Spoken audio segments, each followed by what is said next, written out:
Hello मित्रांनो, तुम्ही बघितलं असेल की खरंच घरगुती उपचार केल्याने एखाद्या पेशंटला फायदा होतो का आणि होतो तर किती टक्के होतो.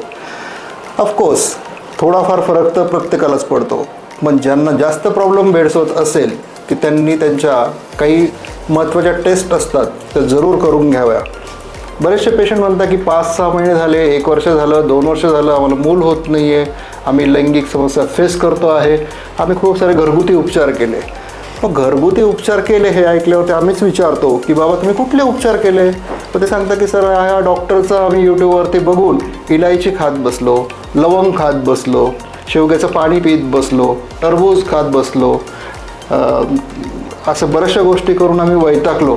याच्याने प्रत्येकाला सांगण्याची बाब ही आहे की जर तुम्हाला जास्त समस्या भेडसावत असतील, घरगुती उपचार करून कुठलाही फायदा होत नाही. तुम्ही कुठल्याही जवळच्या चांगल्या सेक्सॉलॉजिस्टकडे किंवा जे ज्यात एक्सपर्ट आहेत, ज्यांना खूप साऱ्या लोकांचा अनुभव आहे या सेक्स प्रॉब्लेममधला, त्यांना जरूर एकदा भेट द्यावी.